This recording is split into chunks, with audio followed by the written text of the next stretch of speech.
നിങ്ങൾ പിന്നെ സമസ്ത കേരള ജമിയത്തുൽ ഉലമയുടെ നേരിട്ടുള്ള ഒരു ഉപസംഘടന ആവണം നിങ്ങൾക്കൊക്കെ ആവശ്യമുണ്ടെന്ന് കണ്ടപ്പോൾ ഞങ്ങൾ മുഷാവറയിൻ്റെത് അംഗീകരിച്ചു. അപ്പം ഇനിയിപ്പോൾ നിങ്ങൾ ആലിമ്യങ്ങളല്ലേ, നിങ്ങളൊന്നും മറ്റൊരേതെങ്കിലും സംഘടനൻ്റെ പിന്നിൽ നിൽക്കണ്ട, സമസ്തൻ്റെ നേരെ ഡയറക്റ്റ്. അപ്പം അന്നൽക്ക് നിങ്ങളെ ഞങ്ങൾ ബഹുമാനിക്കുന്നുണ്ട്. സമസ്ത കേരള ജമിയത്തുൽ ഉലമ അതിൻ്റെ ഉസ്താദന്മാരൊക്കെ ആ ബഹുമാനം മനസ്സിലാക്കിക്കൊണ്ട് തന്നെയാണ് ഞങ്ങൾ പ്രവർത്തിക്കുന്നത്. നിങ്ങൾക്കൊക്കെ അന്നൽക്കുള്ളൊരു ബഹുമാനമുണ്ട്. ആ നിലക്ക് ബഹുമാനിക്കണമെന്ന് ജനങ്ങളോടൊക്കെ എപ്പോഴും പറയുന്ന ആളുകളാണ് നമ്മൾ. അപ്പോൾ തിരിച്ച് ഇങ്ങോട്ട് സമസ്ത കേരള ജമിയത്തുൽ ഉലമയോടും ആ നിലക്കുള്ളൊരു ബഹുമാനവും ആദരവും ഒക്കെ നിങ്ങളെ മനസ്സിലുണ്ടാവണം. അതിൻ്റെ വളർച്ചയ്ക്ക് വേണ്ടി നിങ്ങൾ പ്രവർത്തിക്കണം. സമസ്തനെ ഒരിക്കലും ഏതെങ്കിലും നിലക്ക് വ്യംഗ്യമായോ സൂചനാപരമായോ ഒക്കെ ആക്ഷേപിക്കുകയും അധിക്ഷേപിക്കുകയും ചെയ്യുന്ന ആളുകളുണ്ട് ഇവിടെ. സമസ്തൻ്റെ തീരുമാനങ്ങളൊക്കെ അത് കാറ്റിൽ പറത്തുന്നവരുണ്ട്. സമസ്തനെ ചെറുതാക്കാനും വേണ്ടി പ്രവർത്തിക്കുന്നവരുണ്ട്. അതിനുവേണ്ടി പല പൊള്ളും പറയുന്നവരുണ്ട്, പലരെ കൊണ്ടും പറയിപ്പിക്കണവരുണ്ട്. മനസ്സിലായില്ലേ? ഇങ്ങനെ പറയുന്ന ഒരുത്തനോട് മുമ്പ് ചോദിച്ചു, ഈ എന്തെങ്ങനെയൊക്കെ പറയാൻ കാരണം? ഒന്നല്ല, ഇന്ന 2-3 ആളുകളാണ് ഇതിനെ ഏൽപ്പിച്ചിട്ടുണ്ട്. ഒന്ന് ഇന്ന ആചാരാണ്, ഒന്ന് ഇന്ന ആചാരാണെന്നാണ്, ഒന്ന് ഇന്ന മൂല്യരുമാണെന്നാണ്. ഓലാണ് എനിക്കിതൊക്കെ എഴുതി തരുന്നത്. കാരണം ഇവൻ അങ്ങനെയൊന്നും പറയാൻ അറിയില്ല. പിന്നെ എങ്ങനെ ഇപ്പം പറഞ്ഞു? ഞാൻ വിചാരിച്ചു ഇവൻ എന്താ ഇപ്പോൾ ഭയങ്കര സംഭവമായി മാറിയില്ല, എന്ത് എങ്ങനെ ഇതൊക്കെ പറഞ്ഞെന്ന് വിചാരിച്ചു. അപ്പോൾ നോക്കുമ്പോൾ അതാണ് ആരോ എഴുതി കൊടുത്തത് പറയണം. പിന്നെ എന്തെങ്കിലും പൈസ ഇട്ടലുണ്ടാന്ന് ചോദിച്ചു. അതും ഉണ്ടെന്നാണ്. അപ്പോൾ ആ പണിയൊക്കെ നമുക്കും അറിയാത്തതുകൊണ്ടല്ല, ആരെങ്കിലുമൊക്കെ പൈസ കൊടുത്തിട്ട് അത് ശങ്കര പേരുള്ളവരോ അല്ലാത്തവരൊക്കെ ഉണ്ടാവും. അനിൽ മുഹമ്മദൊക്കെ കൂട്ടി എഴുതിയതും അങ്ങനത്തെ അല്ലാത്ത പല പേരുകളൊക്കെ ഉണ്ടാവും. അപ്പോൾ അവർക്കൊക്കെ പൈസ കൊടുത്തുകൊണ്ട് അവരെ കൊണ്ട് തോന്നിയസനം പറയിപ്പിക്കുന്ന പണികളൊക്കെ നമുക്ക് അറിയാത്തതുകൊണ്ടല്ലല്ലോ. അതൊന്നും നമ്മളുടെ മാന്യതയുടെ നമ്മളുടെ പാരമ്പര്യമാവുന്ന സ്വഭാവത്തിനോടോ അല്ലെങ്കിൽ ഇസ്ലാമിൻ്റെ സ്വഭാവത്തിനോടൊന്നും യോജിച്ചതല്ലാത്തതുകൊണ്ട് നമ്മൾ അങ്ങനത്തെ ഒരു പണിക്ക് നിൽക്കണമെങ്കിൽ പറയുന്നവരൊക്കെ പറയട്ടെ. ഷെയ്ഖുന പറഞ്ഞതുപോലെ പറയുന്നവരൊക്കെ പറയട്ടെ. അതിൻ്റെ വല്ല നന്മയുണ്ടെങ്കിൽ അത് നമ്മളെ ഹസനാത്തേക്ക് ഇങ്ങോട്ട് വരുന്നതാണ്. അങ്ങനെ ഉണ്ടെങ്കിൽ വേറ്റുണ്ടെങ്കിൽ എന്ന് പറഞ്ഞാൽ നന്നായി. കാരണം അധികം ഉണ്ടാവില്ല എന്നാണ് നമ്മൾ മനസ്സിലാക്കുന്നത്. അതുകൊണ്ടാണ് ഷെയ്ഖുന അങ്ങനെ പറഞ്ഞത്, അതിൻ്റെ വല്ലതുണ്ടെങ്കിൽ. അപ്പോൾ അതുപോലെ നമുക്കും പറയാനുള്ളതാണ്, നല്ലതുണ്ടെങ്കിൽ ഇങ്ങോട്ട് വരട്ടെ. ഇത് വളരെ പ്രധാനപ്പെട്ട ഒരു സംഘമാണ്. കേരളത്തിലെ ഓരോ മഹല്ലുകളിലും ആ മഹല്ലുകൾക്ക് എല്ലാ നിലക്കും നേതൃത്വം നൽകുന്ന മഹാന്മാരാവുന്ന ഖതീബുമാർ, ആ ഖതീബുമാർ സംഗമിച്ച ഈ സംഘം വളരെ പ്രധാനപ്പെട്ട സംഘമാണ് എന്ന കാര്യത്തിൽ യാതൊരു സംശയമില്ല. ഓരോ മഹല്ലത്തുകളെയും അവരെ മഹല്ലത്തിന് ധാർമ്മികമായി അതിനെ വളർത്തിയെടുക്കാനും ഉന്നതിയിലേക്ക് എത്തിക്കാനും പ്രവർത്തിക്കേണ്ടവരാണ് ഖതീബുമാർ. പ്രത്യേകിച്ച് സമസ്ത കേരള ജമിയത്തുൽ ഉലമ വിഭാവനം ചെയ്യുന്ന ഈ വിശുദ്ധമായ സുന്നത്ത് ജമാഅത്തിൻ്റെ ആശയാദർശങ്ങൾ, അതായത് വിശുദ്ധ ദീനിൻ്റെ ആശയാദർശങ്ങൾ, അതോടൊപ്പം സംഘടന എന്നുള്ള നിലക്ക് സമസ്ത കേരള ജമിയത്തുൽ ഉലമയുടെ തീരുമാനങ്ങൾ, അതിൻ്റെ നിർദ്ദേശങ്ങൾ,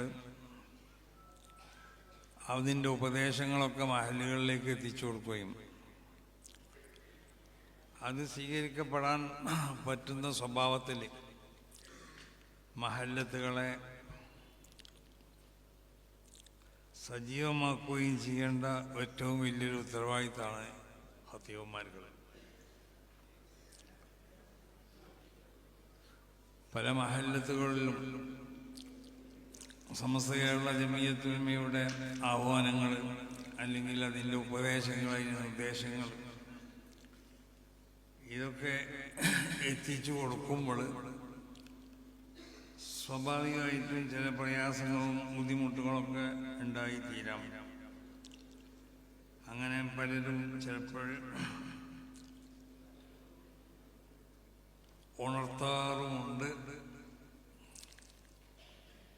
ചിലപ്പോൾ ചിലതൊക്കെ അന്വേഷിച്ച് നോക്കുമ്പോൾ അത് ശരിയല്ല എന്ന് മനസ്സിലാകുന്നുണ്ട്. അപ്പം ആരെ എവിടുന്ന് പിരിച്ചുവിട്ടാലും ഒന്ന് പറയും സമസ്തക്ക് വേണ്ടി പ്രവർത്തിച്ചുകൊണ്ട് പിരിച്ചുവിട്ടു.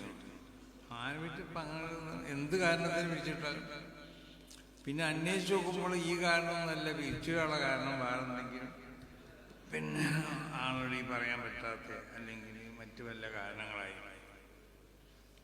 അപ്പോൾ അത് ശരിയല്ല. എന്തുണ്ടായാലും ഇവിടെ അങ്ങനെ ചില മഹല്ലുകളും ചില സംഭവങ്ങളൊക്കെ അങ്ങനെ ഉണ്ടാവും. പക്ഷേ ഇപ്പം ഞാൻ എന്നോട് പലരും ചിലരൊക്കെ വന്ന് പറയുമ്പോൾ തന്നെ എനിക്ക് മനസ്സിലാവും. അവൻ്റെ ആ ശൈലിയും തുടക്കമൊക്കെ കാണുമ്പോൾ തന്നെ മനസ്സിലാകുന്നുണ്ട് ഇത് പറയാൻ പോണ സംഗതി ഇന്നതാണെന്നുള്ളത്. അവിടെ ജോലി നഷ്ടപ്പെട്ടു എന്ന് പറഞ്ഞിട്ട് പിന്നെ ഞാൻ പറയുന്നത് എനിക്ക് ബാക്കി പറയണ്ട, എനിക്ക് മനസ്സിലായി ഈ ജോലി നഷ്ടപ്പെടാനുള്ള കാരണം സമസ്തക്ക് വേണ്ടി സജീവമായി പ്രവർത്തിച്ചുകൊണ്ടല്ലേ. അതുകൊണ്ട് അല്ലാഹു സുബ്ഹാനഹു വ തആല ഭാര്യ ജോലി എനിക്ക് പ്രദാനം ചെയ്യുന്നത്. അപ്പോൾ അങ്ങനെ ചില മഹല്ലുകളിലും ചില സ്ഥലങ്ങളിലൊന്നും ഇല്ല എന്നല്ല നമ്മൾ പറയണത്.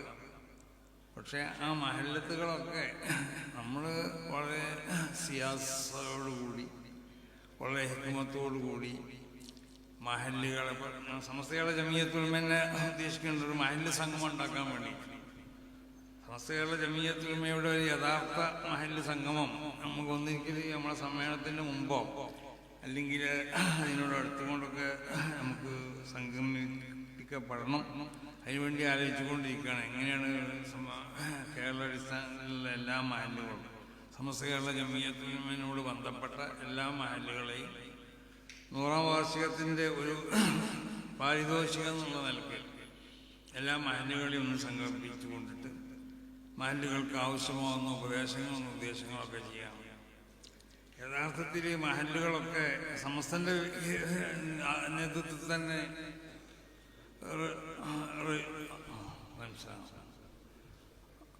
രജിസ്റ്റർ ചെയ്യപ്പെടേണ്ടതാണ് ഓരോ മഹല്ലുകളും. ആ മഹല്ലുകളൊക്കെ നമ്മൾ യഥാർത്ഥത്തിൽ സമസ്തൻ്റെ പേരിലാണ് രജിസ്റ്റർ ചെയ്യപ്പെടേണ്ടത്.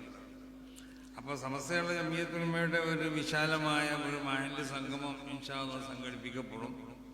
കാരണം മഹല്ലുകളെ നമുക്ക് ഒന്നുകൂടി സജീവമാക്കേണ്ടതുണ്ട് സമസ്തയുള്ള ജമിയത്തുൽ ഉലമയുടെ നേതൃത്വത്തിലായിക്കൊണ്ട്. അപ്പം നിങ്ങളെ സംബന്ധിച്ചിടത്തോളം നിങ്ങൾ ഖതീബുമാരാവുന്ന നിങ്ങൾ മനസ്സിലാക്കേണ്ടത് നമ്മളൊരു ചില്ലറക്കാരൊന്നുമല്ല. നമ്മൾ വിശുദ്ധമാവുന്ന ദീനിൻ്റെ ഒരു പൂർണ്ണ ഉത്തരവാദിത്വം നമ്മളിൽ ഏൽപ്പിക്കപ്പെട്ടവരാണ് നമ്മൾ. മഹാന്മാരാവുന്ന ഇമ്മത്ത് വിശുദ്ധ ഖുർആനിലുള്ള ചില ആയത്തുകൾ സിദ്ദീഖീങ്ങളെ സംബന്ധിച്ച് പറയുന്ന ആ സ്ഥലത്ത് ആരാണ് ഈ സിദ്ദീഖീങ്ങൾ എന്ന് വിശദീകരിച്ചു കൊണ്ടിട്ട് മഹാന്മാരാവുന്ന മുഫസ്സിരീങ്ങളിൽ നിന്നുള്ള വലിയ വലിയ ആളുകൾ രേഖപ്പെടുത്തിയ 1-2 വരികൾ മാത്രമാണ് ഞാൻ നിങ്ങളുടെ മുന്നിൽ അവതരിപ്പിക്കുന്നത്. ജനങ്ങളെ 3-4 വിഭാഗങ്ങളായി തിരിച്ചിട്ട് അതിൽ നിന്ന് പിന്നെ പറയേണ്ട തബഖത്തു റാബിയ, 4ാമത്തെ വിഭാഗം വറസത്തു റുസുൽ, മുർസലീങ്ങൾക്കുള്ളതായ വാരിസീങ്ങളാവുന്ന ഉലമാ, വഖുലഫാഉഹും ഫീ ഉമമിഹിം,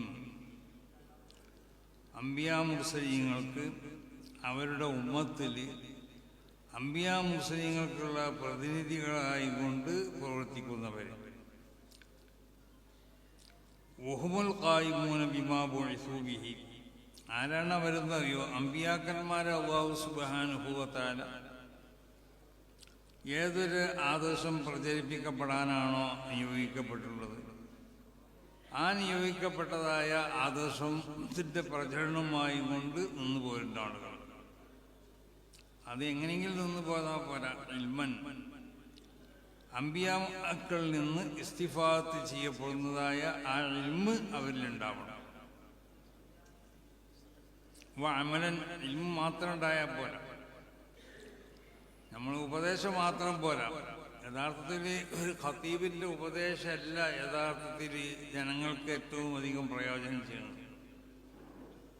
ആ ഖതീബിൻ്റെ ജീവിതത്തിലുള്ളതായ പ്രവർത്തന രീതികളാണ്. ഇപ്പം നമുക്കറിയാം, പല സ്ഥലത്തും മുദരിസായിയൊക്കെ പോയാൽ ചിലപ്പോൾ ആ നാട്ടുകാർ പറയും അവിടുത്തെ ആദ്യത്തെ മുദരിസ് അല്ലെങ്കിൽ ആദ്യത്തെ ഖത്തീബൊക്കെ അയാൾ ഇങ്ങനെയൊന്ന് നിസ്കരിച്ചിട്ട് നീണ്ടത്, പിന്നെ ഒന്നുണ്ടാക്കി പടിഞ്ഞാട്ടി നിന്ന് കൈയൊക്കെ പൊന്നിച്ച് ആകാശത്തേക്ക് നോക്കിക്കൊണ്ട് ഖിബിലക്ക് തിരിച്ചുകൊണ്ട് പോകുമ്പോൾ ദുആ ചെയ്തിരുന്നു. മൂപ്പര് വിത്തറ് പോകുന്ന നിസ്കരിച്ച് അങ്ങനെ ദുആ മൂപ്പരോട് ബന്ധപ്പെട്ട കാര്യങ്ങളായിരിക്കും പറയുന്നത്. നിസ്കാരത്തിൽ മൂപ്പര് നിന്നത് ഇങ്ങനെയായിരുന്നു, രണ്ട് കാലിൻ്റെ ഇടയിൽ ഇത്ര ദൂരം ഉണ്ടായിരുന്നു. അപ്പം ജനങ്ങൾ നമ്മളെ ഇൽമിലേക്ക് മാത്രമല്ല നോക്കുന്നത്, ആ ഇൽമിനോട് അനുസരിച്ച് നിൽക്കുന്ന അമലുകളും നമ്മളുണ്ടാവണം. അതാണ് ഇൽമൻ വ അമലൻ എന്ന് പറഞ്ഞത്. അമ്പിയാക്കന്മാരിലേക്ക് ചേർക്കപ്പെടുന്ന ഇൽമാവണം നമ്മൾ.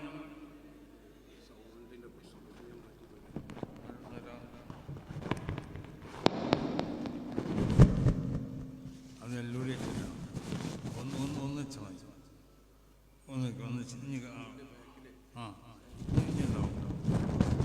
ഇപ്പഴേ എല്ലാം കൂടി കെട്ടി അത് ആകെ അടച്ചാണ്. ഒന്ന് കേൾക്കാൻ അങ്ങനെ ഉണ്ടാവും. അത് ആസീസിൻ്റെ പണിയാണ്. നമ്മൾ ഞങ്ങളാരും കേൾക്കണ്ടെന്ന് വിചാരിച്ചിട്ട്.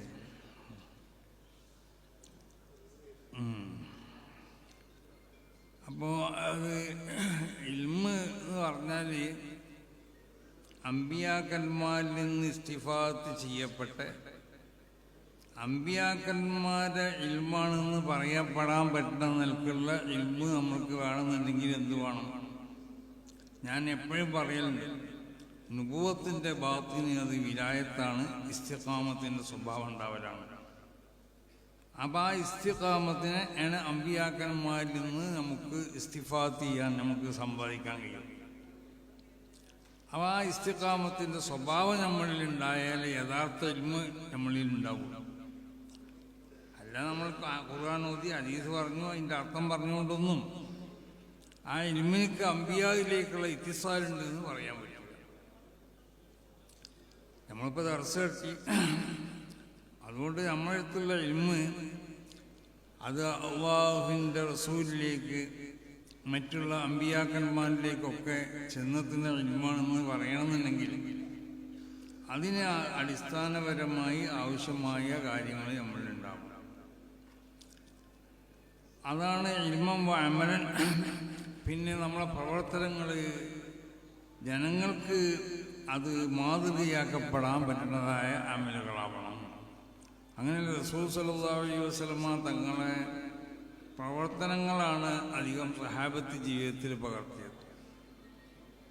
അപ്പോൾ ഒരു ഖത്തീബ് ഒരു നാട്ടിലുണ്ടെങ്കിൽ ആ ഖത്തീബിൻ്റെ പ്രവർത്തനങ്ങൾ എല്ലാം ഒരു സാധാരണ മനുഷ്യൻ എന്നുള്ള നിലക്ക് നമുക്ക് പൂർണ്ണമായ ഒരു ഇസ്തിഖാമത്ത് ഉണ്ടാക്കി തീർക്കാൻ നമുക്ക് കഴിയില്ല. എന്നാലും കഴിവിൻ്റെ പരമാവധി ജനങ്ങൾക്ക് അവർ നമ്മളെ വീക്ഷിക്കും എന്നുള്ള കാര്യം ഉറപ്പാണ്. അവർ നമ്മളെ അമലുകൾ നോക്കിയിട്ടായിരിക്കും അവരെ അമലുകൾ അവർ ചെയ്യാം. അപ്പം അവരെ അമലുകൾ സഹിയാവാൻ പറ്റുന്നതായ നിലക്കുള്ള അമലുകൾ അവർ നമ്മളിൽ നിന്ന് അവർ നോക്കി മനസ്സിലാക്കി ചെയ്യുമ്പോൾ നമ്മൾ ശ്രദ്ധിക്കപ്പെട്ട എല്ലാ സംഗതികളും ശ്രദ്ധിച്ചുകൊണ്ടാവണം നമ്മൾ ചെയ്യേണ്ടത്. ചിലത് സുന്നത്താണെന്ന് പറഞ്ഞ് ഉപേക്ഷിക്കാൻ പറ്റില്ല.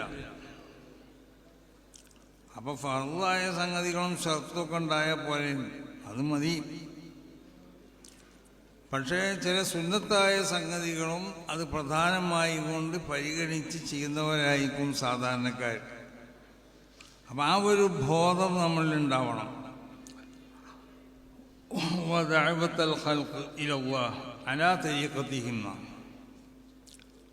മറ്റൊന്ന്, ആ അമ്പിയാക്കന്മാർ ഏതൊരു സ്വഭാവമാണോ ജനങ്ങളെ അല്ലാഹു സുബ്ഹാനഹു വ തആലയിലേക്ക് ക്ഷണിക്കാൻ അവർ സ്വീകരിച്ച സ്വഭാവം, ആ സ്വഭാവം ഹസന എന്ന് പറഞ്ഞല്ലോ, ആ ഒരു സ്വഭാവം നമ്മളിലുണ്ടാവും. മഹാനാവുന്ന ഹാറൂൻ റഷീദ് രാജാവിനോട് ഒരു പണ്ഡിതൻ വന്ന് ഒരിക്കൽ ഉപദേശിച്ചതാണ്. വളരെ ശക്തമായ ഭാഷയിൽ ഉപദേശിച്ചു, ശകാരിച്ചു. രാജാവൊന്നും മുണ്ടിയില്ല. ഇയാളെ ഉപദേശമൊക്കെ കഴിഞ്ഞപ്പോൾ പറഞ്ഞു, നീ ഒരു കാര്യം മനസ്സിലാക്കണം, നിന്നേക്കാൾ ഖൈറായ ആളെ അല്ലാഹു സുബ്ഹാനഹു വ തആല എന്നേക്കാൾ ശർറായ ആളിലേക്ക് ദഅവത്തിന് വേണ്ടി പറഞ്ഞയച്ചു. എന്നിട്ട് അള്ളാഹു അവരോട് പറഞ്ഞ വാക്കെന്താന്ന്, ഇദ്ഹബ ഇലാ ഫിർഔൻ ഫഖൂലാ ലഹു ഖൗലൻ ലയ്യിന. വളരെ മനഃശാസ്ത്രപരമായിട്ട് ആകർഷിക്കപ്പെടുന്ന വാക്കുകൾ ഉദ്ധരിച്ചു കൊണ്ടിട്ട് അവനെ അള്ളാഹുവിൻ്റെ മാർഗത്തിലേക്ക് നിങ്ങൾ ദഅവത്ത് ചെയ്യണം. കാരണം ഫിർഔൻ അന റബ്ബുക്കുമുൽ അഅ്ലാ എന്ന് പറഞ്ഞാണ്, ഉലൂഹിയത്തിനെ ദഅവ ചെയ്തവനാണ് അവൻ. അതാണ് എന്നേക്കാൾ മോശമായ ആളിലേക്ക് അള്ളാഹു പറഞ്ഞയച്ചു എന്ന് പറഞ്ഞു. നിന്നേക്കാൾ ഖൈറായ മഹാനാവുന്ന മൂസ നബി അലൈഹി സ്വലാത്തു വസ്സലാമും ഹാറൂൻ നബി അലൈഹി സ്വലാത്തു വസ്സലാമുമാണ് ഫിർഔനിനെ ദഅവത്ത് ചെയ്യാൻ ചെയ്യുന്നത്. അവൻ ഈ വന്ന ഉപദേഷ്ടാവിനേക്കാൾ വലിയ ആളല്ലേ. എന്നിട്ട് അള്ളാഹു പറഞ്ഞത് ഫഖൂലാ ലഹു ഖൗലൻ ലയ്യിന. അത് മുമ്പ് മഹാന്മാരിൽപ്പെട്ടതായ ഒരു വലിയ മഹാൻ അവരുടെ റൂം താമസിച്ചിരുന്നു. അപ്പോൾ അവിടെ രാജാക്കന്മാരുമായി ബന്ധമുള്ള ചില ഭരണാധികാരികൾ ഈ മഹാനെ കാണാൻ വേണ്ടി അയാളുടെ റൂമിൽ വന്നപ്പോൾ അതിൻ്റെ അടുത്ത റൂമിൽ നിന്ന് ഒരു മോശമായ കളിൻ്റെ ശബ്ദം കേൾക്കുന്നുണ്ട്. അപ്പം ഈ മഹാനോട് പറഞ്ഞു, അത് അവനൊരു ഹറാമായ ഒരു കളിയായിട്ട് ബന്ധപ്പെട്ടുകൊണ്ടാണല്ലോ ആ റൂമിൽ നിന്ന് അതിൻ്റെ ശബ്ദമാണ് കേൾക്കുന്നത്. നിങ്ങൾക്കെന്താ അവനെ ഉപദേശിച്ചൂടെന്ന് ചോദിച്ചു. ആ മൂപ്പര് പറഞ്ഞു, ഞാൻ 10-50 കൊല്ലമായി ഇവിടെ താമസിക്കൽ തുടങ്ങിയിട്ട്. 50 കൊല്ലം ഞാനത് കേൾക്കുന്നുണ്ട്. പക്ഷെ ഞാനത് കേൾക്കുന്നുണ്ട് എന്നുള്ള നിലക്ക് അവനോട് ഉപദേശിച്ചാൽ ചിലപ്പോൾ ഇവിടുന്ന് റൂം മാറിപ്പോവും. റൂം മാറിപ്പോയാൽ ചിലപ്പോൾ ഇതിനേക്കാൾ വലിയ തമ്മാടിത്തരായിരിക്കും അവൻ ചെയ്യണത്. അപ്പോൾ മഹാന്മാർ സ്വീകരിച്ചൊരു മാർഗമാണ് പറയണത്. ഒരാളെ ഏറ്റവും അശ്രദ്ധമായ മോശമായ ഒന്നിലേക്ക് ഇതിലേക്ക് തള്ളിവിടാതെ നമ്മളെ സമീപനം നല്ലതാവുമ്പോൾ അത് കാരണമായിട്ട് അവൻ ചിലപ്പോൾ അവൻ്റെ ആ പ്രവർത്തനത്തിൽ നിന്ന് പിന്തിരിയാൻ തന്നെ സാധ്യതയുണ്ട്. അപ്പോൾ ഉപദേശം എപ്പോഴും ആവണം, ദഅവത്തിൻ്റെ സ്വഭാവം അങ്ങനെ ദഅവത്തുൽ ഖൽഖ് ഇലല്ലാഹ് അലാ ത്വരീഖത്തിഹിം. ഇതൊക്കെയാണ് അല്ലാഹു സുബ്ഹാനഹു വ തആല അമ്പിയാക്കന്മാരെ നിയോഗിക്കപ്പെട്ട മാർഗം എന്ന് പറയുന്നത്. ഒന്ന് വിശുദ്ധമാവുന്ന ആ ഇൽമ്, ആ ഇൽമിൻ്റെ മുക്തത അനുസരിച്ചുള്ള അമല്, ജനങ്ങളെ വളരെയധികം നല്ല സിയാസയോടുകൂടി അവരെ പ്രയാസപ്പെടുത്താതെ, അവരെ ഇപ്പോൾ ഒരു വലിയ തെറ്റ് ചെയ്യുന്ന ഒരാളിനെ അവനെ അതിന് പിന്തിരിപ്പിക്കാനുള്ള ഞാനിങ്ങനെ ആലോചിക്കുകയാണ്. വന്നിരായ ഞങ്ങൾ മൂന്നിരുപ്പി കുഞ്ഞി മുസ്ലിയാർ മൂപ്പര് അസറിൻ്റെ ശേഷമൊക്കെ ചിലപ്പോൾ അങ്ങാടി പോയി രാത്രിയാണ് ഇങ്ങനെ വരുമ്പോൾ അല്ലാതെ ഉസ്താദ് ഒരു ദിവസം ഒഴിവാക്കലില്ല. അപ്പോൾ അല്ലാതെ എല്ലിക്കൊണ്ടാണ് എല്ലാ ദിവസവും. അപ്പോൾ വരുമ്പോഴൊക്കെ മൂപ്പരെ കൂടെ നല്ലൊരു കള്ളുടിയാണ്ടാവും. ഒപ്പം ഇങ്ങോട്ട് ഈ ഭാഗത്തേക്ക് പോകാൻ. അപ്പോൾ ഓൻ്റെ തോളിൽ കൈയൊക്കെ വെച്ച് ഇങ്ങനെ വരും. അങ്ങനെ 2-3 ദിവസം ഇയാൾ ഉസ്താദിനൊപ്പം കൂടിയാൽ പിന്നെ അവൻ കള്ളുടി നിർത്തലില്ല. അത് ഞങ്ങൾക്കൊക്കെ അനുഭവങ്ങളാണത്. അപ്പോൾ അത് നമ്മൾ ജനങ്ങളെ ദഅവത്ത് ചെയ്യുമ്പോൾ ആ ദഅവത്തിന് സ്വീകരിക്കേണ്ട മാർഗം എന്ന് പറഞ്ഞാൽ മഹാന്മാരാവുന്ന അമ്പിയാക്കന്മാർ സ്വീകരിച്ചതായ മാർഗമാണ്. ആ നിലക്ക് അവരെ തരീഖത്തനുസരിച്ച് അവരെ മിൻഹാജ് അനുസരിച്ചായിരിക്കണം നമ്മൾ ചെയ്യേണ്ടത്. ഈ സ്വഭാവം വഹാദിഹി അഫ്ളലു മറാത്തിബിൽ ഖൽഖ് ബഅദ റിസാലത്തി വന്നുബുവ്വ. ഈ പറയപ്പെട്ട ഈ മർത്തബയിലുള്ള ആളുകൾ, അതായത് സിദ്ദീഖീങ്ങൾ, അത് അഫ്ളലു മറാത്തിബിൽ ഖൽഖ് ബഅദ റിസാലത്തി വന്നുബുവ്വ, റിസാലത്ത് രൂപത്തിൻ്റെ ശേഷം സൃഷ്ടികളിൽ നിന്ന് ഏറ്റവും അധികം ശ്രേഷ്ഠമാക്കപ്പെട്ടതായ ആ പദവിൻ്റെ ആളുകളാണ് അവർ. വയ്യ മർത്തബത്തു സിദ്ദീഖീൻ, അതാണ് സിദ്ദീഖീകൾക്കുള്ളതായ മർത്തബ. നോക്കേ, അബൂബക്കർ സിദ്ദീഖ് റളിയല്ലാഹു തആല അൻഹുവിനെ പറ്റി സിദ്ദീഖ് എന്നാണ് പറയുന്നത്. സിദ്ദീഖ് എന്ന് പറഞ്ഞതിനേക്കാൾ വലിയൊരു പേരുകൾ പറയാൻ പറ്റുന്നൊരു വസ്ഫുണ്ടെങ്കിൽ ആ വസ്ഫ് മഹാനാവുന്ന അബൂബക്കർ റളിയല്ലാഹു തആല അൻഹുവിന് നൽകുമായിരുന്നു. കാരണം അംബിയാവിൻ്റെ ശേഷം അഫ്ളലാവുന്ന മനുഷ്യൻ അത് സിദ്ദീഖ് റളിയല്ലാഹു തആല അൻഹു ആണെന്ന് വിശ്വസിക്കണം എന്നല്ലേ. സുമ്മ ഉമറു എന്നാണ്, പിന്നെ ഉമർ റളിയല്ലാഹു തആല അൻഹു, സുമ്മ ഉസ്മാനു, സുമ്മ അലി എന്നാണ്. ആ പ്രയോഗമാണ് റസൂലുള്ളാഹി സ്വല്ലല്ലാഹു അലൈഹി വസല്ലമ തങ്ങൾ നടത്തിയത്. ഉഹദ് മലയിലേക്ക് റസൂൽ സ്വല്ലല്ലാഹു അലൈഹി വസല്ലമ തങ്ങൾ കയറി വന്നപ്പോൾ ഉഹദ് മല ഇളകാൻ തുടങ്ങി. അവിടെ ഇളകാൻ തുടങ്ങിയപ്പോൾ റസൂൽ എന്താ പറഞ്ഞത്? ഉസ്ബുത്തിയ ഉഹദ്, ഉഹദ് അവിടെ അടങ്ങെന്ന് പറഞ്ഞു. എന്നിട്ട് പറഞ്ഞു മഅക നബിയുല്ലാഹ്, ഒന്ന് നബിയാണ് എന്ന് പറഞ്ഞു. രണ്ടാമത് പറഞ്ഞത് എന്താ? സിദ്ദീഖുൻ, മറ്റൊന്ന് സിദ്ദീഖ് എന്ന് പറയപ്പെടുന്ന ലോകത്ത് അമ്പിയാക്കന്മാർക്ക് ശേഷം എന്തെങ്കിലും ഒരു ബഹുമതി കൊണ്ട് വിളിക്കപ്പെടാൻ പറ്റിയ ഏറ്റവും വലിയ ബഹുമതി പേരാണ് സിദ്ദീഖ് എന്നുള്ളത്. പിന്നെയാണ് പറഞ്ഞത് ഷഹീദാനീന്ന്, രണ്ട് ഷഹീദന്മാരുമാണുള്ളത്. അവിടെ രണ്ട് കാര്യങ്ങളാണ് നമ്മൾ മനസ്സിലാക്കേണ്ടത്. ഒന്ന്, സിദ്ദീഖിൻ്റെ ശേഷം ഷഹീദിനെ പറഞ്ഞു. അപ്പം ശുഹദാവിൻ്റെ മർത്തബനേക്കാൾ വലിയ മർത്തബയാണ് സിദ്ദീഖീകൾക്കുള്ള മർത്തബ എന്നുള്ളത്. മറ്റൊന്ന് ഷഹീദാനി എന്ന റസൂലുള്ളാഹി സ്വല്ലല്ലാഹു അലൈഹി വസല്ലമ തങ്ങൾ പറഞ്ഞു. ഇവരന്ന് ഷഹീദായിക്കണം. ഉമർ റളിയല്ലാഹു തആല അൻഹുവിനെ കൊല ചെയ്യപ്പെട്ടിട്ടില്ലല്ലോ, ഉസ്മാൻ ഇബ്നു അഫ്ഫാൻ തങ്ങൾ കൊല ചെയ്യപ്പെട്ടിട്ടില്ല. ഇവർ കൊല ചെയ്യപ്പെടുന്ന എങ്ങനെ റസൂൽ മനസ്സിലാക്കി? റസൂൽ സല്ലല്ലാഹു അലൈഹി വസല്ലമ തങ്ങൾക്ക് ഗൈബ് അറിയാമെന്നാണ് ആ വാക്കിൻ്റെ അർത്ഥം. മഅക നബിയുല്ലാഹ്, ഒന്ന് നബിയാണ്. അബൂബക്കർ അലി സിദ്ദീഖ് പല റിവായത്തുകളുണ്ട്. പക്ഷേ സിദ്ദീഖ് റസൂലുള്ളാഹി ഉപയോഗിച്ചിട്ടുണ്ട്. പിന്നെ പറഞ്ഞത് ഷഹീദാനി, രണ്ട് ഷഹീദന്മാരുമാണ്. അപ്പം ശുഹദാഇൻ്റെ മർത്തബനേക്കാൾ വലിയ മർത്തബയാണ് ഈ പറയപ്പെട്ടതായ ഇൽമിൻ്റെ വാഹകർക്കുള്ളതായ ഈ മർത്തബ. അങ്ങനെ ആയതുകൊണ്ടുള്ള അമ്പിയാക്കന്മാരോട് അടുപ്പിച്ചുകൊണ്ടാണ് ഇവരെ സിദ്ദീഖീങ്ങളെ പറഞ്ഞത്. വമൻ യുതിഇല്ലാഹ والرسول فأولئك مع الذين أنعم الله عليهم من النبيين والصديقين. നബിമാരോട് അടുപ്പിച്ചുകൊണ്ട് സിദ്ദീഖീങ്ങളെ പറയാനുള്ള കാരണം മാത്രമല്ല, ഈ വിഭാഗത്തിനെ സംബന്ധിച്ചാണ് അല്ലാഹു റസൂൽ പറഞ്ഞത് ലാ യസാലൂന അലൽ ഹഖ്, അവർ ഹക്കിൻ്റെ മേൽ തന്നെ ആയിക്കൊണ്ടിരിക്കും. അവർ ഹക്കിന്ന് ഒരിക്കലും പിന്മാറിപ്പോവില്ല. ലാ യദുറുഹും മൻ ഖദലഹും വലാ മൻ ഖാലഫഹും, അവർ ചതിക്കാൻ വരുന്ന പലരും ഉണ്ടാവും. പല നിലക്കുള്ളതായ ഓഫറുകളും പറഞ്ഞുകൊണ്ട് അവരെ കൈവശപ്പെടുത്താൻ വേണ്ടി വരും. അതിനവർ വഴിപ്പെടും. വലാ മൻ ഖാലഫഹും, അവരോട് എതിർ നിൽക്കുന്ന ആളുകളുണ്ടാവും. അവർക്കൊന്നും അവരുടെ ആ വർണ്ണോ അല്ലെങ്കിൽ അവർക്കുള്ള ഹിദ്നാനൊന്നും ഇവർക്ക് ബാധിക്കില്ല. അതിനവർ വഴിപ്പെടാൻ സന്നദ്ധരുമല്ല.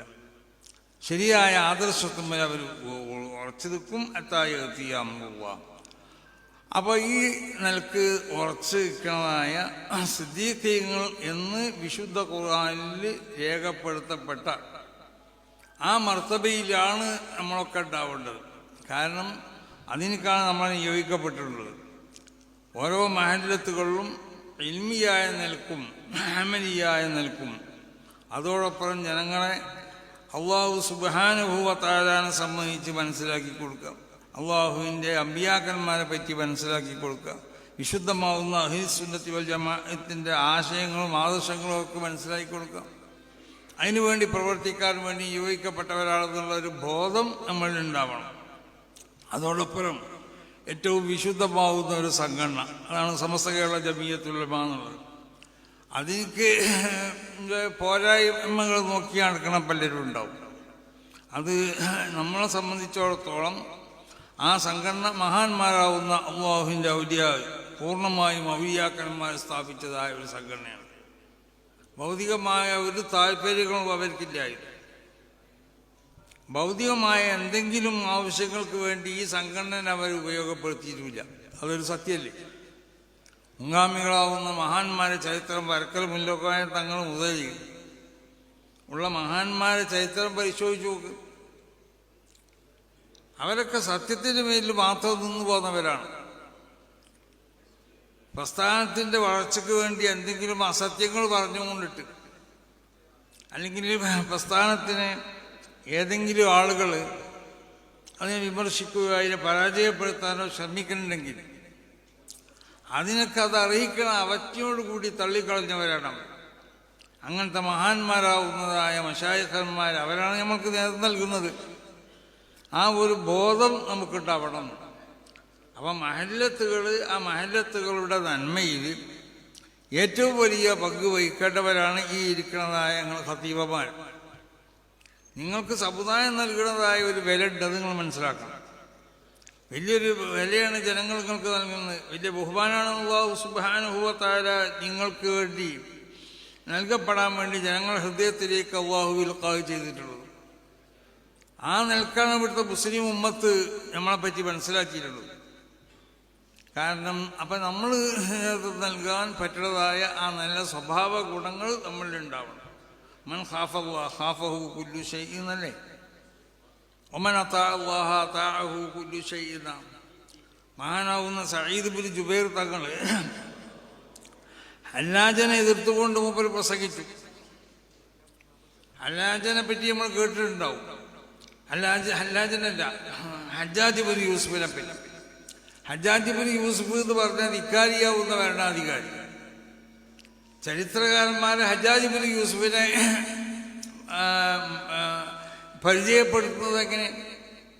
അവൻ്റെ നന്മകൾ തിന്മകളാവുന്നതായ സമുദ്രത്തിൽ മുങ്ങിപ്പോകുന്ന അത്രമാത്രം തിന്മകൾ ചെയ്ത ഒരു ഭരണാധികാരിയായിരുന്നു ഹജ്ജാജ് ബിൻ യൂസുഫ്.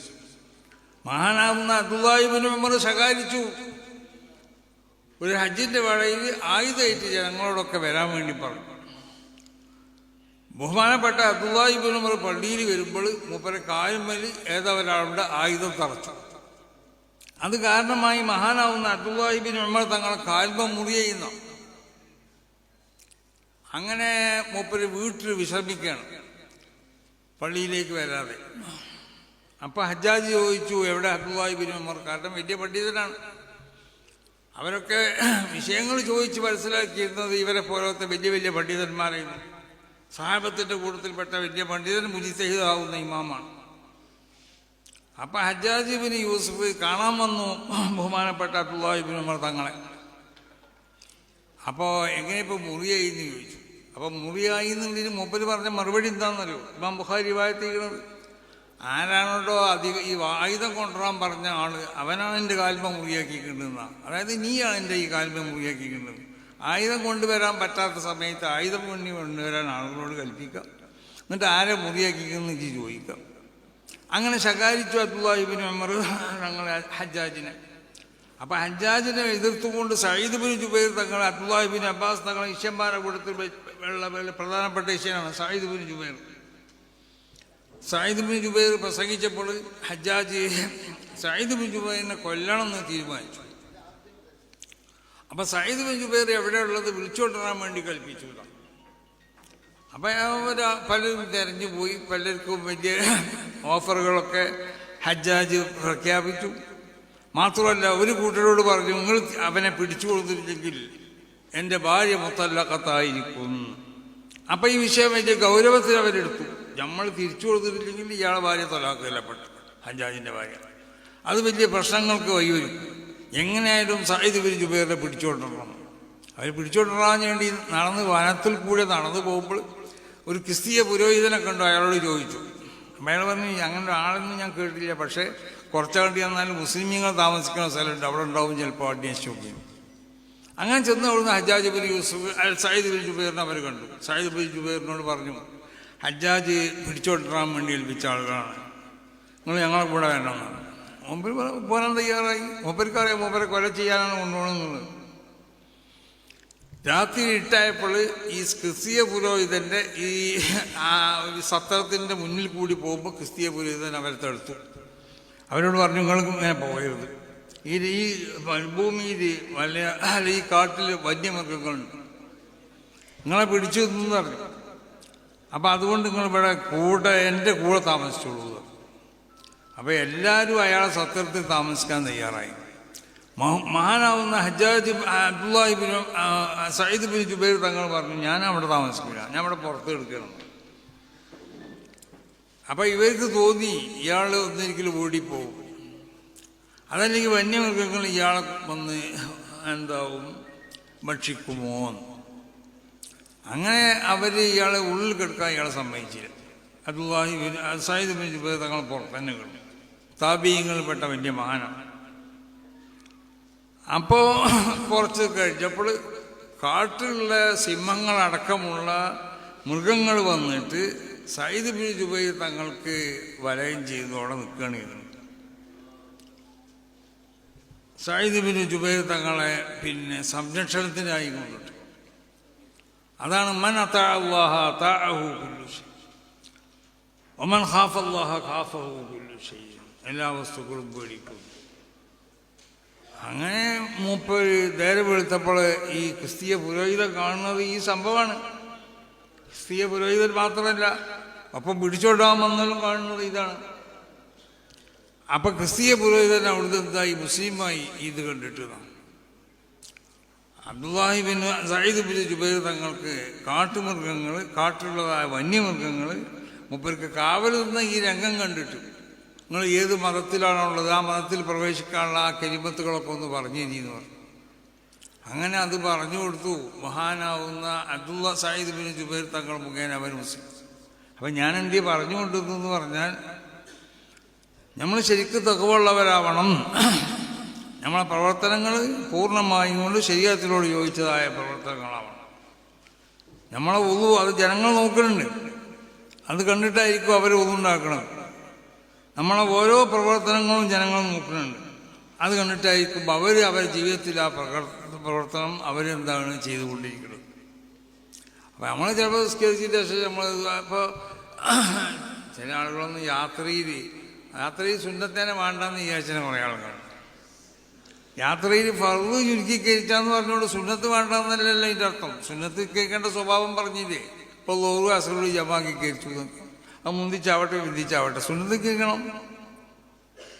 അപ്പോൾ അതേപോലെ തന്നെ അപ്പോൾ ഇത് യാത്രയിൽ സുന്നത്ത് വേണ്ടെന്നുള്ള ഒരു വിശ്വാസക്കാർ നമ്മളെ കൂട്ടത്തിലുണ്ട്. അപ്പോൾ ആരെന്നാളൊരു മൊയ്യൻ പറഞ്ഞു, പിന്നെ മൈബ് എങ്ങനെ കസറാക്കാന്ന് ചോദിച്ചു. രണ്ടോ ഒന്നോ ആക്കലാന്ന്. മൈമിന് കസറാക്കണം, മരുവിനും കസറാക്കണ്ട. അപ്പോൾ അത് ഒന്നാക്കണം, ഇനി രണ്ടാക്കണം. മറ്റേ നാലിനുള്ളത് രണ്ടാക്കുകളുണ്ട്, അപ്പം മൂന്നുള്ളത് രണ്ടാക്കണം വേണ്ടി അതിനെ ഒന്നാക്കിയാൽ മതിയോന്ന്. അപ്പം ഈ നിലക്കുള്ളതായ അപ്പം നമുക്ക് ഇപ്പം ഹുതുബ, ആ ഹുതുബനെ പറ്റി ശരിക്കുള്ളൊരു വിവരം നമുക്ക് ഉണ്ടാവണം. ഹുതുബൻ്റെ അർത്ഥം അറിഞ്ഞിട്ടില്ലെങ്കിലും ഞാനൊരു പള്ളിയിലേക്ക് ഹുതുബക്ക് കയറിയപ്പോൾ ഖത്തീബ് ഫൈന ബീസദ്ദാരി എന്ന് പറഞ്ഞു. അപ്പം ഞാൻ നിസ്കാരം കഴിഞ്ഞ് ഞാൻ അറിയുന്ന ആളെന്നെ ഖത്തീബ്. ഞാൻ ആദ്യം മൂപ്പേരിനെ കണ്ടിട്ടില്ല. ഞാൻ നിസ്കരിച്ചാൽ പറഞ്ഞു വിചാരിച്ചാൽ ഞാൻ ഒരു ഭാഗത്ത് ഒളിഞ്ഞതാണ്. നിസ്കാരം കഴിഞ്ഞതിന് ശേഷം ഞാൻ പറഞ്ഞു, പിന്നെ ചോറ് കഴിച്ചാലൊക്കെ തൽക്കരിച്ചു. അപ്പം ഞാൻ പറഞ്ഞു ചോറ് കഴിക്കാതെ നിൽക്കണം, ഞാൻ പോകണം. എൻ്റെ ഇപ്പോൾ ബീസദ്ദാരി എന്ന് പറഞ്ഞെന്ന് വെച്ച്. അപ്പം എന്നോട് പറഞ്ഞു ബാഴെന്നാൽ ചെറു ചെയ്യേണ്ടത്. അപ്പം ഞാൻ പറഞ്ഞു അങ്ങനെ ഉണ്ട്, അതെനിക്ക് ഓർമ്മയില്ല. ഞാൻ ഈ ചെറുത്തിന് പഠിച്ചിട്ടാണ് പണ്ട് ചെറുൻ്റെ അറഫുകൾ 19 എന്നൊക്കെ, അതിൻ്റെ ആദ്യത്തത് ബാണെന്നൊക്കെ. എനിക്കത് ഇങ്ങനെ ശ്രദ്ധയ്ക്ക് വന്നില്ല. എന്നാൽ നിങ്ങൾക്കത് അപ്പം മൂപ്പരും തല അങ്ങനെ ആട്ടി. മൂപ്പര് പറഞ്ഞത് ശരി തന്നെയാണെന്നാണ് മൂപ്പരും വിചാരിച്ചത്. പിന്നെ നമ്മൾ ശിഷ്യൻ അല്ലെങ്കിൽ ശിഷ്യനെ പോലെ നിൽക്കുന്ന ആളാണ്. അപ്പോൾ റൂമിൽ കൊണ്ട് ഈ തലക്കൊന്ന് കൊടുത്താട്ടേ വിചാരിച്ചു. പിന്നെ ഞാൻ റൂമിൽ വിളിച്ചു സ്വകാര്യമായിട്ട് പറഞ്ഞു കൊടുത്തു. അപ്പം ഇങ്ങനെ ഈ ഖുതുബയിൽ ഇറാബുകളൊക്കെ തെറ്റിപ്പോവുക, അതൊക്കെ ജനങ്ങൾ അറിയുന്ന ആളുകളും സാഹസിലുണ്ടാവുമല്ലോ, പരിഹസിക്കപ്പെടും. പിന്നെ ചില ആളുകൾ വൈകാലത്തുള്ള പള്ളികളൊക്കെ ആവുമ്പോൾ യാത്രക്കാരൊക്കെ ഉണ്ടാവും, അവരൊക്കെ പരിഗണിച്ചുകൊണ്ടാവണം സൂറകൾ ഓതുന്നതും. അപ്പം ഞാൻ തന്നെ നാളെ നിസ്കരിച്ചാൻ കഴിയപ്പോൾ അയാൾ പിന്നെ അൽബക്കറ ഓതാത്തിയപ്പോഴ ഭാഗ്യം സുബൈക്ക്. എന്നാലും കുറച്ച് ഇരിക്കണമെങ്കിൽ വേഗത്തിനൊരു ആവശ്യം ഉണ്ടായിരുന്നു. ഏതായാലും ഞാൻ അതിൽ കുടുങ്ങിയെന്ന് പറയാം, മനസ്സിലായില്ലേ? കീട് വരെ നമ്മൾ ഇരിക്കണ്ട. പിന്നെ ദ്വായഞ്ഞാട് എണീച്ചു പോകാനും പറ്റൂല. കേട്ടോ, തങ്ങൾ ദ്വായഞ്ഞാട് എണീച്ചു പോയി എന്ന് പറയും. പിന്നെ അവിടെ ഉള്ളതൊക്കെ സഹിച്ചവിടെ ഇരിക്കാതെ. അപ്പം അതൊക്കെ ശ്രദ്ധിച്ചുകൊണ്ടിട്ട് ഒരു ഇഖ്തിസാദ്, ഒരു മിതത്വം നമ്മളെ പ്രവർത്തികളിലൊക്കെ ഉണ്ടാവണം. നമ്മളെ ദുആഇ അതുപോലെ തന്നെ നമുക്ക് വേറെയുള്ള സെമീനിൽ നോക്കി പഠിച്ചതെല്ലാം കൂടി ദ്വാരക്കല്ല വേണ്ടത്, ആവശ്യമുള്ളതൊക്കെ ദ്വാരക്കാൻ. അപ്പം അങ്ങനത്തെ സംഗതികളൊക്കെ ശ്രദ്ധിച്ച് നമ്മളൊക്കെ കുട്ടികളോടൊക്കെ എപ്പോഴും ഉപദേശിക്കുന്നത് തന്നെയാണ് ഈ സംഗതി. പക്ഷെ ഉപദേശിച്ചിട്ട് കാര്യമല്ലോ, ഇപ്പോഴത്തെ കാലത്ത് ഉപദേശത്തിലേക്ക് ഒരു കാര്യം ഉണ്ടാവില്ല, ഓരോരുത്തരും മനസ്സിലാക്കിയതായിരിക്കും ചെയ്യുക. അപ്പം എന്തോ ആവട്ടെ, എങ്ങനെയായിരുന്നാലും നമ്മൾ ഈ അഹ്ലുസുന്നത്തി വൽ ജമാഅത്തിൻ്റെ ആശയാദർശങ്ങൾ അത് ഏറ്റവും പ്രധാനപ്പെട്ട ഒന്നാണ്. ആ ആദർശം അത് വലുത് തന്നെയാണ്, അത് നിങ്ങൾ മനസ്സിലാക്കണം. നിങ്ങൾ മഹല്ലത്തുകളിലൊക്കെ ആ ആദർശം പ്രചരിപ്പിക്കുകയും അതിൻ്റെ സംരക്ഷണത്തിന് വേണ്ടി ഇവിടെ നിലനിൽക്കുന്ന സംഘടനയാണ് സമസ്ത കേരള ജമിയത്തുൽ ഉലമ. അതിനെ ഇല്ലാതെയാക്കാൻ വേണ്ടി ശ്രമിക്കുന്ന പ്രവർത്തനങ്ങൾക്കൊന്നും നിങ്ങൾ ആരും തന്നെ ഭാഗമാകരുത്. അതിനെ ശക്തിപ്പെടുത്താൻ, അതിനെ വേണ്ടതുപോലെ അതിൻ്റെ ആശയങ്ങളും ആദർശങ്ങളൊക്കെ ജനങ്ങൾക്ക് എത്തിച്ചു കൊടുക്കുന്നതിലൊക്കെ നിങ്ങളുടെയൊക്കെ സാന്നിധ്യം ഉണ്ടാവണം. നിങ്ങൾ പിന്നെ സമസ്ത കേരള ജമിയത്തുൽ ഉലമയുടെ നേരിട്ടുള്ള ഒരു ഉപസംഘടന ആവണം നിങ്ങൾക്കൊക്കെ ആവശ്യമുണ്ടെന്ന് കണ്ടപ്പോൾ ഞങ്ങൾ മുശാവറയിൻ്റെത് അംഗീകരിച്ചു. ഇപ്പം ഇനിയിപ്പോൾ നിങ്ങൾ ആലിമീങ്ങളല്ലേ, നിങ്ങളൊന്നും മറ്റൊരേതെങ്കിലും സംഘടനൻ്റെ പിന്നിൽ നിൽക്കണ്ട, സമസ്തൻ്റെ നേരെ ഡയറക്റ്റ്. അപ്പം അന്നൽക്ക് നിങ്ങളെ ഞങ്ങൾ ബഹുമാനിക്കുന്നുണ്ട്, സമസ്ത കേരള ജമിയത്തുൽ ഉലമ അതിൻ്റെ ഉസ്താദന്മാരൊക്കെ ആ ബഹുമാനം മനസ്സിലാക്കിക്കൊണ്ട് തന്നെയാണ് ഞങ്ങൾ പ്രവർത്തിക്കുന്നത്. നിങ്ങൾക്കൊക്കെ അന്നൽക്കുള്ളൊരു ബഹുമാനമുണ്ട്, ആ നിലക്ക് ബഹുമാനിക്കണമെന്ന് ജനങ്ങളോടൊക്കെ എപ്പോഴും പറയുന്ന ആളുകളാണ് നമ്മൾ. അപ്പം തിരിച്ച് ഇങ്ങോട്ട് സമസ്ത കേരള ജമിയത്തുൽ ഉലമയോടും ആ നിലക്കുള്ളൊരു ബഹുമാനവും ആദരവും ഒക്കെ നിങ്ങളെ മനസ്സിലുണ്ടാവണം. അതിൻ്റെ വളർച്ചയ്ക്ക് വേണ്ടി നിങ്ങൾ പ്രവർത്തിക്കണം. സമസ്തനെ ഒരിക്കലും ഏതെങ്കിലും നിലക്ക് വ്യംഗ്യമായോ സൂചനാപരമായോ ഒക്കെ ആക്ഷേപിക്കുകയും അധിക്ഷേപിക്കുകയും ചെയ്യുന്ന ആളുകളുണ്ട് ഇവിടെ. സമസ്തൻ്റെ തീരുമാനങ്ങളൊക്കെ അത് കാറ്റിൽ പറത്തുന്നവരുണ്ട്, സമസ്തനെ ചെറുതാക്കാനും വേണ്ടി പ്രവർത്തിക്കുന്നവരുണ്ട്, അതിനുവേണ്ടി പല പൊള്ളും പറയുന്നവരുണ്ട്, പലരെക്കൊണ്ടും പറയിപ്പിക്കണവരുണ്ട്. മനസ്സിലായില്ലേ? ഇങ്ങനെ പറയുന്ന ഒരുത്തനോട് മുമ്പ് ചോദിച്ചു, ഈ എന്തെങ്ങനെയൊക്കെ പറയാൻ കാരണം? ഒന്നുമല്ല, എന്നെ 2-3 ആളുകളാണ് ഇതിനെ ഏൽപ്പിച്ചിട്ടുണ്ട്. ഒന്ന് ഇന്ന ആചാരാണ്, ഒന്ന് ഇന്ന ആചാരാണെന്ന്, ഒന്ന് ഇന്ന മൂല്യരുമാണെന്ന്. മൂലാണ് എനിക്കിതൊക്കെ എഴുതി തരുന്നത്. കാരണം ഇവൻ അങ്ങനെയൊന്നും പറയാൻ അറിയില്ല. പിന്നെ എങ്ങനെ ഇപ്പം പറഞ്ഞു? ഞാൻ വിചാരിച്ചു ഇവൻ എന്താ ഇപ്പോൾ ഭയങ്കര സംഭവമായി മാറിയില്ല, എങ്ങനെ ഇതൊക്കെ പറഞ്ഞെന്ന് വിചാരിച്ചു. അപ്പോൾ നോക്കുമ്പോൾ അതാണ് ആരോ എഴുതി കൊടുത്തത് പറയണം. പിന്നെ എന്തെയും പൈസ ഇട്ടലുണ്ടാന്ന് ചോദിച്ചു. അതും ഉണ്ട് എന്നാണ്. അപ്പോൾ ആ പണിയൊക്കെ നമുക്കും അറിയാത്തതുകൊണ്ടല്ല, ആരെങ്കിലുമൊക്കെ പൈസ കൊടുത്തിട്ട് അത് ശങ്കര പേരുള്ളവരോ അല്ലാത്തവരൊക്കെ ഉണ്ടാവും. അനിൽ മുഹമ്മദൊക്കെ കൂട്ടി എഴുതിയതും അങ്ങനത്തെ അല്ലാത്ത പല പേരുകളൊക്കെ ഉണ്ടാവും. അപ്പോൾ അവർക്കൊക്കെ പൈസ കൊടുത്തുകൊണ്ട് അവരെ കൊണ്ട് തോന്നിയസനം പറയിപ്പിക്കുന്ന പണികളൊക്കെ നമുക്ക് അറിയാത്തതുകൊണ്ടല്ലല്ലോ. അതൊന്നും നമ്മളുടെ മാന്യതയുടെ നമ്മളുടെ പാരമ്പര്യമാവുന്ന സ്വഭാവത്തിനോടോ അല്ലെങ്കിൽ ഇസ്ലാമിൻ്റെ സ്വഭാവത്തിനോടൊന്നും യോജിച്ചതല്ലാത്തതുകൊണ്ട് നമ്മൾ അങ്ങനത്തെ ഒരു പണിക്ക് നിൽക്കണമെങ്കിൽ പറയുന്നവരൊക്കെ പറയട്ടെ. ഷെയ്ഖുന പറഞ്ഞതുപോലെ പറയുന്നവരൊക്കെ പറയട്ടെ. അവൻ്റെ വല്ല നന്മയുണ്ടെങ്കിൽ അത് നമ്മളെ ഹസനാത്തേക്ക് ഇങ്ങോട്ട് വരുന്നതാണ്. അങ്ങനെ ഉണ്ടെങ്കിൽ വേറ്റുണ്ടെങ്കിൽ എന്ന് പറഞ്ഞാൽ നന്നായി. കാരണം അധികം ഉണ്ടാവില്ല എന്നാണ് നമ്മൾ മനസ്സിലാക്കുന്നത്. അതുകൊണ്ടാണ് ഷെയ്ഖുന അങ്ങനെ പറഞ്ഞത്, അതിൻ്റെ വല്ലതുണ്ടെങ്കിൽ. അപ്പോൾ അതുപോലെ നമുക്കും പറയാനുള്ളത്, അങ്ങനെ നല്ലതുണ്ടെങ്കിൽ ഇങ്ങോട്ട് വരട്ടെ, ഇല്ലെങ്കിൽ അങ്ങനെ നിൽക്കട്ടെ. ഏതായാലും വേണ്ടിയില്ല. അല്ലാഹു സുബ്ഹാനഹു വ തആല നമ്മളെ കാത്തു രക്ഷിക്കട്ടെ, നമ്മളെ സംഘടനയെ കാത്തു രക്ഷിക്കട്ടെ, സമസ്ത കേരള ജമിയത്തുൽ ഉലമയെ അല്ലാഹു കാത്തു രക്ഷിക്കട്ടെ. പൂർണ്ണമായി ഇതൊരു ദീനിൻ്റെ സംഘടനയാണ്, ദീനിൻ്റെ സംരക്ഷണമാണ് നമ്മുടെ ലക്ഷ്യം. ആ ലക്ഷ്യത്തോടു കൂടി എല്ലാവരും ഇഖ്ലാസോടുകൂടി പ്രവർത്തിക്കുക, നല്ല നിയ്യത്തോടുകൂടി പ്രവർത്തിക്കുക. സംഘടനയുടെ 100-ാം വാർഷികം അതൊരു സംഭവമാക്കണം. അതിനുവേണ്ടിയുള്ള എല്ലാ സഹകരണങ്ങളും നിങ്ങളിൽ നിന്നൊക്കെ ഉണ്ടായിട്ടുണ്ട്. എല്ലാ മഹല്ലത്തുകളിലും അതിൻ്റെ സന്ദേശം അറിയിക്കേണ്ടവർ നിങ്ങൾ തന്നെയാണ്. നിങ്ങൾ അറിയിക്കും എന്നുള്ള കാര്യത്തിൽ യാതൊരു സംശയമില്ല. ആ നിലക്ക് ആ സന്ദേശമൊക്കെ അറിയിച്ചു കൊണ്ടിട്ട് ഈ സംഘടന എല്ലാ നിലക്കും വളർത്താൻ ആവശ്യമാവുന്ന പ്രവർത്തനങ്ങളൊക്കെ നിങ്ങളുടെ ഭാഗത്ത് നിന്ന് ഉണ്ടാവണമെന്ന് എല്ലാവരും ഓർമ്മപ്പെടുത്തിക്കൊണ്ട് അള്ളാഹു സുബ്ഹാനഹു വ തആല ഈ ജംഇയ്യത്തുൽ ഖുതബാഇൻ്റെ ഈ പ്രവർത്തനത്തിൽ അള്ളാഹു കബൂൽ ചെയ്യട്ടെ. ഇതിനുവേണ്ടി പ്രവർത്തിക്കുന്ന നമ്മുടെ എല്ലാ ഉസ്താദന്മാർക്കും അള്ളാഹു ഖൈറും ബർക്കത്തും നൽകട്ടെ. എല്ലാവിധ ഷർറുകളിൽ നിന്നും ശത്രുക്കളുടെ ഷർറുകളിൽ നിന്ന് ഹാസിദീങ്ങൾ, വായ്മീങ്ങൾ, മുഫ്സിദീങ്ങൾ എല്ലാ ഷർറിൽ നിന്നും അള്ളാഹു സംഘടനയും നമ്മളെ ഉസ്താദന്മാരെയും നമ്മളെ സാദാത്തുക്കളെയും നമ്മളെ വാഹിനി എല്ലാവരെയും അള്ളാഹു കാത്ത് രക്ഷിക്കട്ടെ. നമ്മളെ പ്രവർത്തകരെ അള്ളാഹു കാത്ത് രക്ഷിക്കട്ടെ. നമ്മളോട് ബന്ധപ്പെട്ട എല്ലാവരെയും അള്ളാഹു കാത്ത് രക്ഷിക്കട്ടെ എന്ന് ദുആ ചെയ്തുകൊണ്ട് ഈ മഹത്താവുന്ന സംഗമം ഉദ്ഘാടനം ചെയ്തതായി പ്രഖ്യാപിക്കുന്നു. അസ്സലാമു അലൈക്കും വറഹ്മത്തുള്ളാഹി.